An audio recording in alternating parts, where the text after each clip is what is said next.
नमस्कार साथियों, Kota online classes में आपका स्वागत है। साथियों, आज हमारे इतिहास में हिंदी साहित्य का जो इतिहास चल रहा है उसमें क्लासेस शुरू होगी। हिंदी साहित्य इतिहास लेखन की परंपरा, आज हम लोग इसको शुरू करेंगे। क्लास नंबर हमारी ये जो है 8 है और कॉन्टैक्ट नंबर अगर आपको संपर्क करना है तो 9929261623 पर कीजिएगा। ठीक है, तो ये मेरे ही कॉन्टैक्ट नंबर हैं, आपको पता लग जाएगा और आपसे बात भी हो जाएगी। अगर आपको कोर्स लेना है तो आप जो है प्ले स्टोर पर जाकर के कोटा ऑनलाइन क्लासेस इस तरह से डालिएगा तो ऐप होगा, वहां पर first grade, second grade, PGT, TGT सबका आपको कोर्स मिल जाएगा। ठीक है, थैंक यू। चलिए मिलते हैं अगली क्लास के साथ और शुरुआत करते हैं इसके साथ। चलिए लिखिए, सबसे पहले हिंदी साहित्य का इतिहास, टॉपिक डाले हिंदी साहित्य इतिहास। हिंदी साहित्य इतिहास, साहित्य इतिहास, हिंदी साहित्य इतिहास, लेखन परंपरा, लेखन परंपरा, ये टॉपिक आप डालिए। ठीक है, अच्छा टॉपिक है और यहां से तो क्वेश्चन आने आने हैं, इंपोर्टेंट है, ये तो आप सभी जानते हो, इसमें तो कोई दो राय है ही नहीं। तो सबसे पहले जो इसमें हमारे आते हैं हिंदी साहित्य इतिहास लेखन परंपरा में, जो सबसे पहले राइटर हैं वो कौन होंगे? कहां से शुरू हुआ था? गारसा द तासी से ही शुरू हुआ था ना, तो लिख लीजिए गारसा द तासी, गारसा द तासी से ही शुरू हुआ था साथियों। और इनकी जो रचना है आप सबको पता है, इनकी जो रचना है उसका नाम भी आप सबको पता है। क्या नाम है इनकी रचना का? इस्तवार द ला, लिखिए इस्तवार द ला लिटरेचर, लिटरेचर, लिटरेचर एंदुई हिंदुस्तानी, एंदुई, एंदुई ये हिंदुस्तानी, एंदुई ये हिंदुस्तानी। ठीक है, एंदुई ये हिंदुस्तानी, ए हिंदुस्तानी लिखिए, हिंदुस्तानी, हिंदुस्तानी, हिंदुस्तानी, एंदुई ये हिंदुस्तानी, ये इनकी रचना रही है भाई। ठीक है, इसको भी सही कर देता हूं मैं, बहुत बढ़िया है, हिंदुस्तानी। तो गारसा द तासी से हमने हिंदी साहित्य इतिहास लेखन की परंपरा हमारी शुरुआत हुई और इनकी रचना का नाम था इस्तवार द ला लिटरेचर एंदुई हिंदुस्तानी। ये फ्रेंच भाषा में, अंग्रेजी भाषा में इसका हिंदी अनुवाद क्या रहा था उसको भी हम लोग यहाँ पर लिख लेते हैं। अंग्रेजी में जो है इन शब्दों को हमने क्या क्या कहा, तो देखिए इस्तवार जो है उसको, इस्तवार मतलब हिस्ट्री, इस्तवार मतलब हिस्ट्री, और लिटरेचर, लिटरेचर का मतलब होगा लिटरेचर, क्या होगा? लिटरेचर। ठीक है, अंग्रेजी में। ठीक है, और एंदुई मतलब हिंदवी, एंदुई मतलब हिंदवी, और हिंदुस्तानी मतलब हिंदुस्तान, हिंदुस्तान। ये अंग्रेजी में हम लोगों ने इसका किया है। इसके बाद में इसका जो हिंदी अर्थ है, इसका हिंदी अर्थ क्या हो जाएगा भाई? इसका हिंदी अर्थ लिख लीजिए हिंदुस्तानी, हिंदुस्तानी और हिंदवी, हिंदुस्तानी और हिंदवी साहित्य का इतिहास, साहित्य का इतिहास, इसका हिंदी अर्थ ये हो जाएगा। तो याद हो जाएगा, साहित्य इतिहास लेखन परंपरा में सबसे पहले कौन आएंगे? गारसा द तासी आएंगे, याद रखना भाई इसको यार। सबसे पहले कौन है? गारसा द तासी होंगे। इनकी जो रचना का नाम है वो है इस्तवार द ला लिटरेचर एंदुई हिंदुस्तानी। इसका अगर अंग्रेजी में बात करते हैं तो हिस्ट्री, इस्तवार मतलब हिस्ट्री, लिटरेचर मतलब लिटरेचर, और एंदुई मतलब हिंदवी, और हिंदुस्तानी मतलब हिंदुस्तान। ठीक है, हिंदी अर्थ अगर बात करें तो हिंदुस्तानी और हिंदवी साहित्य का क्या हो जाएगा? इतिहास हो जाएगा, अगर हम लोग इसके हिंदी अर्थ की बात करते हैं तो। ठीक है, अब इसमें एक चीज ध्यान रखिएगा कि ये जो हिंदुस्तानी जो शब्द हैं, ये हिंदुस्तानी शब्द अरबी पारसी, अरबी पारसी शब्द मिश्रित हिंदी है। ठीक है, और ये हिंदवी जो शब्द हैं, हिंदवी जो शब्द हैं वो तत्सम शब्द ये प्रधान हिंदी है, ठीक है, तत्सम शब्द प्रधान हिंदी है। और इसकी भाषा तो इस्तवार द लिटरेचर हिंदी फ्रेंच भाषा रही है, आप सबको पता है। और इसकी भाषा क्या थी? अगर इसमें भाषा की बात करते हैं तो इनकी जो भाषा रही है जिसमें इन्होंने लिखा है वो लिखा है फ्रेंच भाषा में। किसमें लिखा है? फ्रेंच भाषा में लिखा था। आगे बात करेंगे, अगर इसी में बात करते हैं तो इसकी जो प्रकाशक संस्था है वो क्या है? प्रकाशक संस्था, प्रकाशक जो संस्था है वो क्या रही है? उसका नाम था द ओरिएंटल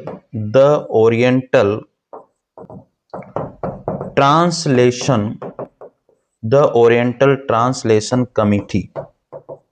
ट्रांसलेशन कमिटी कहाँ की थी ये? आयरलैंड की थी भाई साहब ये। तो बहुत आसान से शब्दों में हमने समझा। मैं शॉर्ट में थोड़ा सा किसको छोटा करके आपको बता देता हूँ। हिंदी साहित्य इतिहास लेखन में हम लोग जो है पढ़ रहे हैं, हिंदी साहित्य इतिहास लेखन में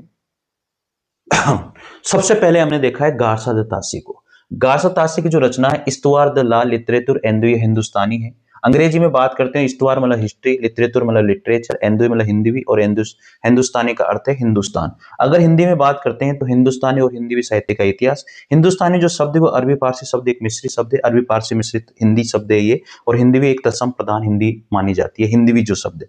इसकी जो भाषा है तो फ्रेंच भाषा थी। प्रकाशन जो संस्था है इसको जिसने प्रकाशित किया था इस्तवार द ला लिटरेचर एंदुई हिंदुस्तानी को, उस संस्था का नाम है द ओरिएंटल ट्रांसलेशन कमिटी। कहाँ की थी? आयरलैंड की थी ये। तो मेरे हिसाब से यहाँ तक कोई समस्या आपको नहीं होनी चाहिए। अलग अलग बातें हैं, अलग अलग तरीके से हम लोग इसको करेंगे अब, ठीक है। हो गया होगा यहाँ तक तो आप लोगों का कोई दिक्कत नहीं होना चाहिए।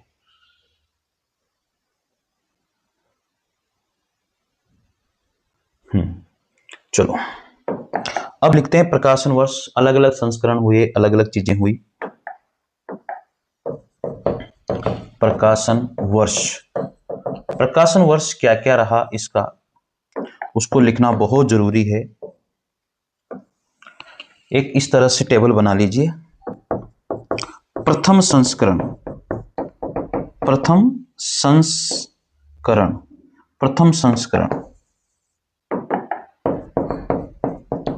जो संस्करण है, प्रथम संस्करण भी 2 भागों में प्रकाशित हुआ था। प्रथम संस्करण भी प्रथम भाग, इसका जो प्रथम भाग है वो 1839 में, कब की बात है? 1839 ईस्वी में, ठीक है। इसका जो द्वितीय भाग, प्रथम संस्करण के में भी 2 भाग हैं। इसका जो द्वितीय भाग है वो कब हुआ? 1847 ईस्वी में प्रकाशित हुआ। अब इसके बाद में प्रथम संस्करण हो गया। द्वितीय संस्करण, यहां पर द्वितीय संस्करण लिखो। द्वितीय संस्करण, अब द्वितीय संस्करण को भी इन्होंने 3 भागों में बांटा है भाई साहब। याद रखना, प्रथम संस्करण 2 भाग और द्वितीय संस्करण के 3 भाग। टोटल मिलाकर के कितने भाग हो गए? 5 भाग हो जाते हैं इसके। तो ये इस द्वितीय संस्करण का जो प्रथम भाग है वो कब प्रकाशित हुआ? 1870 ईस्वी में प्रकाशित हुआ। इसका जो द्वितीय भाग है, द्वितीय संस्करण का जो द्वितीय भाग है वो कब प्रकाशित हुआ? 1870 ईस्वी में ही प्रकाशित हुआ। और इसका जो तृतीय भाग है, वो कब प्रकाशित हुआ? 1871 ईस्वी में प्रकाशित हुआ। कब हुआ? 1871 ईस्वी में प्रकाशित हुआ है। 1871 ईस्वी में, 1871 ईस्वी में प्रकाशित हुआ। तो यह था इसका प्रकाशन वर्ष। जो इसकी रचना है गारसा तासी का, उसके प्रकाशन वर्ष में प्रथम संस्करण के 2 भाग थे, प्रथम भाग और द्वितीय भाग। द्वितीय संस्करण के 3 भाग थे। ये अलग अलग समय पर प्रकाशित हुए। प्रथम संस्करण के 2 भाग, प्रथम भाग 1839 में और इसका जो द्वितीय भाग है वो 1847 में। इसी तरह से द्वितीय संस्करण है, उसका जो प्रथम भाग है वो 1870, द्वितीय भाग भी 1870 में, तृतीय भाग 1871 में प्रकाशित हुआ था। तो ये इंपोर्टेंट थी बातें जिनको आपको लिखना है। इसी तरह से लिख लिया होगा मेरे हिसाब से। आगे बढ़ते हैं इसी क्रम में। अब इसकी सबसे इंपॉर्टेंट बात आती है, इसकी विशेषताएं क्या क्या है। चलिए इसकी विशेषताओं पर बात करते हैं। अब विशेषताएं विशेषताएं बहुत इंपॉर्टेंट है, विशेषताओं से क्वेश्चन बहुत बार पूछा जाता है। विशेषताओं में गार्सर ताशी के इतिहास ग्रंथ की विशेषताएं हैं, ठीक है ना, ऐसा नहीं है कि कोई अलग से विशेषताएं। जो गार्सर ताशी है उनका ग्रंथ जो है उसकी विशेषताएं हम लोग यहाँ पर लिख रहे हैं। तो चलिए, सबसे मुख्य विशेषता क्या है? यह फ्रेंच भाषा में रचित हैं। ये कौन सी भाषा में रचित हैं? फ्रेंच भाषा में रचित हैं। यह वर्णानुक्रम पद्धति में रचित, ये वर्णानुक्रम पद्धति में रचित हैं, ठीक है। यानी कि अंग्रेजी वर्णमाला के वर्णों के आधार पर ये रचित है। अंग्रेजी वर्णमाला की बात कर रहे हैं, यहां पर लिख लो, अंग्रेजी वर्णमाला के आधार पर, अंग्रेजी वर्णमाला के आधार पर, अंग्रेजी वर्णमाला के आधार पर ये रचित है भाई, है ना। इसका ध्यान रखना, नहीं तो तुम सोचो कि यार कौन सा वर्णमाला है, अंग्रेजी वर्णमाला है ना। तीसरा इसमें आता है, इसमें कुल 738 रचनाकारों को स्थान दिया गया। 738 रचनाकारों को स्थान दिया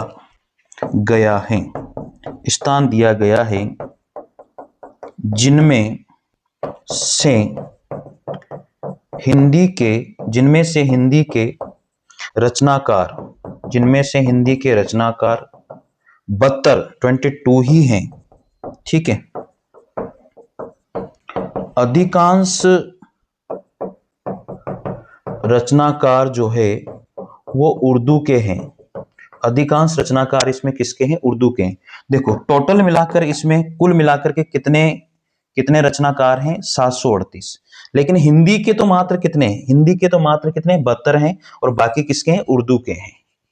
ये चीज आपको पता होनी चाहिए इसके अंतर्गत, ठीक है। यहां तक तो आपने लिख लिया होगा, कोई दो राय इसमें नहीं है। अब लिखते हैं इसमें सबसे इंपॉर्टेंट बात, अब है इसमें काल विभाजन का कोई प्रयास नहीं किया गया। कोई प्रयास नहीं किया गया। इसमें काल विभाजन का कोई प्रयास नहीं किया गया साहब। इस संबंध में गारसा दत्तासी ने लिखा भी है। अब इस संबंध में गारसा दत्तासी ने लिखा भी है। क्या लिखा है उसके बारे में हम लोग लिखते हैं। थोड़ा सा बड़ा है, आप लोग प्लीज जो है उसको ध्यान से लिखिएगा। थोड़ा सा बड़ा लिखा है इन्होंने चीजें, यहां से लिखते हैं। यदि मैंने कालक्रम वाली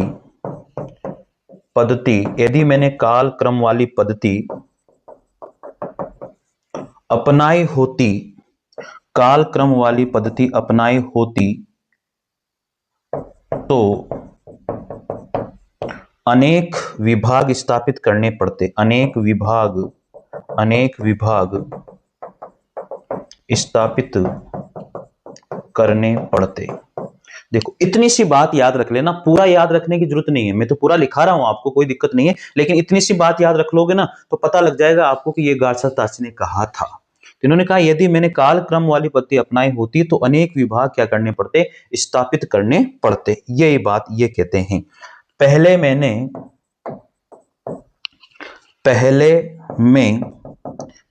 में उन लेखकों का पता रखता जिनका काल अच्छी तरह ज्ञात हैं। दूसरे में उनको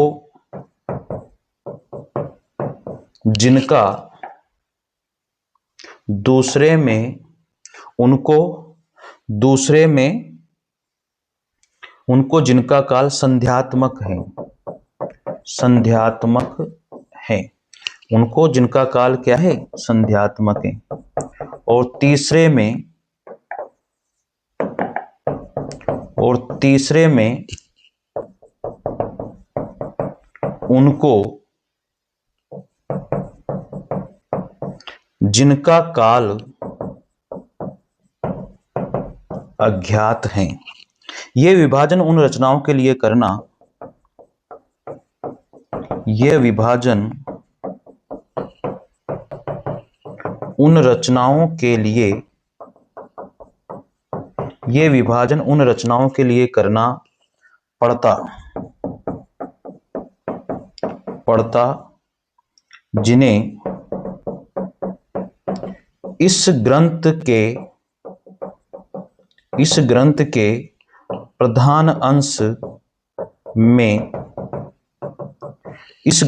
प्रधान अंश में स्थान नहीं मिल सका।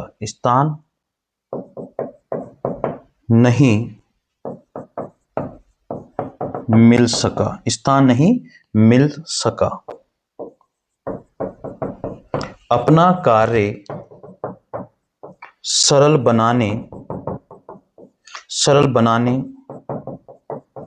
और पाठक की सहूलियत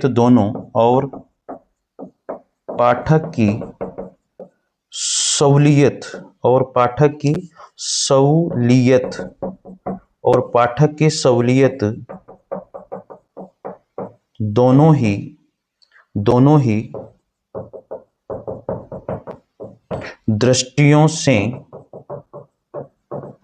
दृष्टियों से मुझे, ठीक है, दोनों ही दृष्टियों से मुझे यह पत्ती छोड़ने के लिए बाध्य होना पड़ता। दोनों ही दृष्टियों से मुझे यह पद्धति छोड़ने के लिए बाध्य होना पड़ता। इतनी बड़ी बात लिखी है साहब इन्होंने, बहुत आसान से शब्दों में लिख दी, लेकिन हमें ज्यादा याद करने की जरूरत नहीं है इसमें से। और गार्सर ताशी ने लिखी है कि यदि मैंने कालक्रम वाली पद्धति अपनाई होती तो अनेक विभाग स्थापित करने पड़ते। इतनी सी बात याद रखनी है, बाकी बातें आपको लिखनी है बस, ताकि अच्छे नोट्स आपके बने और यहां से क्वेश्चन अगर कोई आता है तो वो छूटे नहीं। तो गार्सर ताशी ने अपनी जो रचना रही है इस्तवार द लिटरेचर हिंदुस्तानी, उस रचना में फ्रेंच भाषा में इन्होंने ये बात लिखी और बहुत अच्छी बात है। ठीक है, इन्होंने कहा है कि भाई मैं किसी को छोड़ना नहीं चाहता, मुझे ये पहले इसको छोड़ना पड़ता फिर उसको छोड़ना पड़ता, जिससे तो बढ़िया है कि मैं कुछ कालक्रम करूं ही नहीं, कोई प्रयास ही नहीं करूं, लिखता जाऊं। बस इन्होंने यही की बात ध्यान रखी है। ठीक है, चले बढ़े आगे।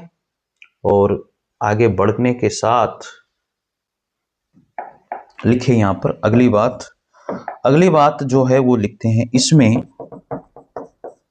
इसमें हिंदी के प्रथम कवि के बारे में कोई विचार नहीं किया गया। इसमें हिंदी के प्रथम कवि के बारे में कोई विचार इसमें नहीं किया गया है। कोई विचार इसमें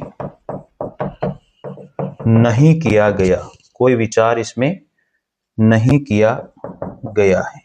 हिंदी के प्रथम कवि के बारे में इस रचना में कोई विचार गार्सर ताशी ने नहीं किया है भाई, ये सबसे इंपॉर्टेंट बात इसके अंदर थी। आगे लिखे इसी क्रम में बहुत इंपॉर्टेंट बातें मैं आपको लिखा रहा हूं, और जब आप लोग इसे पढ़ोगे तो आपको लगेगा कि यार बहुत जबरदस्त मैटर दिया है सर ने, इतना मैटर हमें कहीं भी और इस सटीक तरीके से कहीं भी आपको नहीं मिलेगा, ये मेरा दावा है। बस आप पढ़ते जाइए। ठीक है, आगे लिखिए इसी क्रम में आचार्य रामचंद्र शुक्ल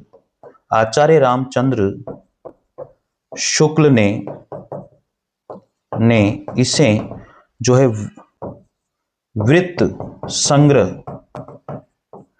संग्रह कहा है। आचार्य रामचंद्र शुक्ल इसे क्या कहते हैं? वृत्त संग्रह कहते हैं साहब। ठीक है,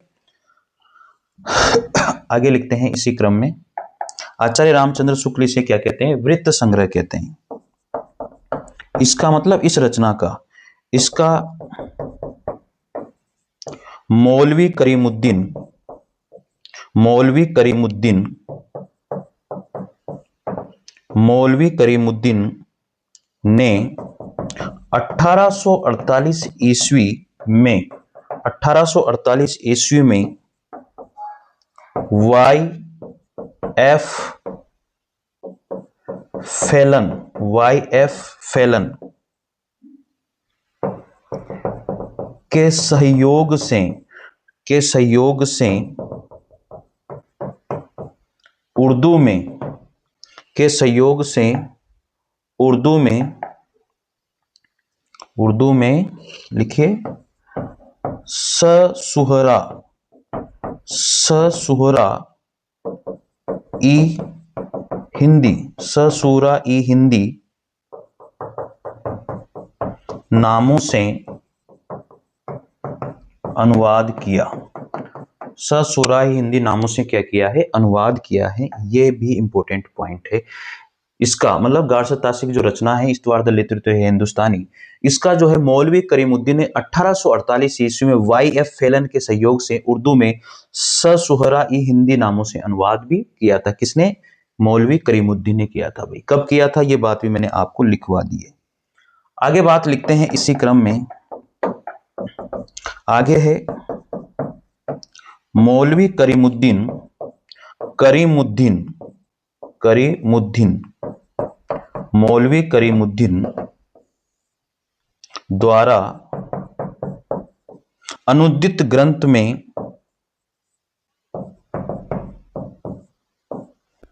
को सही से लिखो, द्वारा अनुदित ग्रंथ में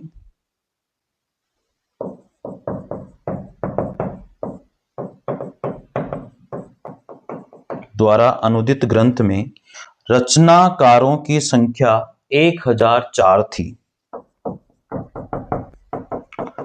रचनाकारों की संख्या 1004 थी। इसमें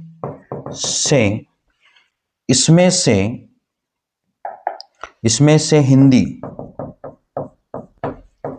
के रचनाकार, इसमें से हिंदी के रचनाकार केवल 60 ही थे। इसमें से हिंदी के रचनाकार केवल कितने थे? 60 ही थे। ये बात भी इंपॉर्टेंट है जो आपको लिखनी है। आगे लिखिए इसी क्रम में,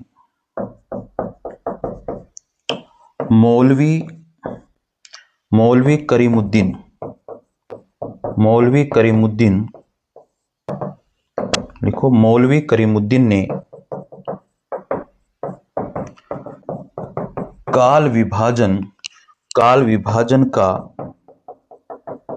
प्रयास भी किया लेकिन मान्य नहीं है, लेकिन मान्य नहीं है। करीमुद्दीन ने तो प्रयास किया था अपनी रचना में, किसमें? वाई एफ फैलन के सहयोग से ससुहरा ई हिंदी, इसमें किया था लेकिन मान्य नहीं है। आगे हम लोग लिखते हैं इसी क्रम में, अगली बात है गारसद तासी,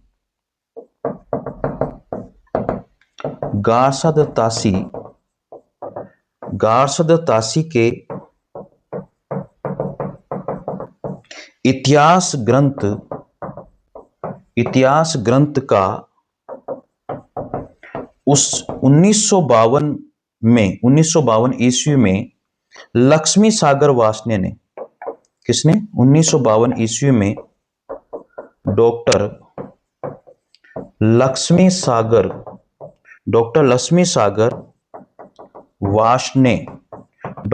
सागर वासने ने अनुवाद किया था साहब। लक्ष्मी सागर वासने ने किस नाम से किया था? वासने ने हिंदुई साहित्य का इतिहास, हिंदुई साहित्य का इतिहास नाम से हिंदी में अनुवाद किया, हिंदी में अनुवाद किया। तो ये सबसे इंपॉर्टेंट बात ये थी, हिंदी में क्या किया इन्होंने, नाम से अनुवाद किया था। गार्सद तासे के इतिहास ग्रंथ था 1952 में। कब की बात है ये? 1952 की बात है भाई। 1952 में डॉक्टर लक्ष्मी सागर वार्ष्णेय ने जो है हिंदू साहित्य का इतिहास जो ग्रंथ है, इस नाम से, इस ग्रंथ का इस नाम से हिंदी में क्या किया इन्होंने, अनुवाद किया था। किसने? डॉक्टर लक्ष्मी सागर वार्ष्णेय के द्वारा। तो ये सबसे इंपॉर्टेंट बात यहां पर थी जो आप लोगों को ध्यान रखनी है। आगे बात करते हैं इसी क्रम में। ये तो अनुवाद तो हो ही गया। अब लिखिए डॉक्टर लक्ष्मी सागर, डॉक्टर लक्ष्मी सागर वार्ष्णेय, डॉक्टर लक्ष्मी सागर वार्ष्णेय द्वारा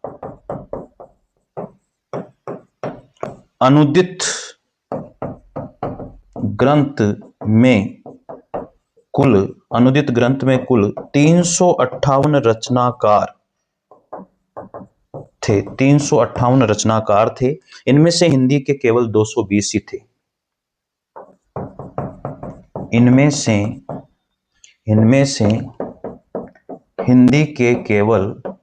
हिंदी के केवल 220 ही थे। इसमें से हिंदी के केवल कितने थे? 220 ही थे। तो ये सारी की सारी बातें, इंपॉर्टेंट बातें हम लोगों ने लिखी है। तो मित्रों क्या है कि इस तरह से हम लोग जो है पूरा हिंदी साहित्य का इतिहास पढ़ेंगे। आज हिंदी साहित्य के इतिहास लेखन परंपरा में हमने गार्सद तासी को खत्म किया है। और गार्सद तासी में एक भी बात ऐसी नहीं है जो आपने छोड़ी हो। मैंने टोटल चीजें आपको लिखाई है। और इसके बाद में जो दूसरा नंबर आता है वो ठाकुर शिव सिंह सेंगर का नंबर आएगा। ठाकुर शिव सिंह सेंगर की आप सबको पता है शिव सिंह सरोज रचना रही है, उसको हम लोग जो है अगले लेक्चर में पढ़ेंगे। मेरे हिसाब से आपको बात समझ में आई होगी। Thank you. जय हिंद, जय भारत, धन्यवाद। और अगला लेक्चर होगा ठाकुर शिव सिंह सेंगर का।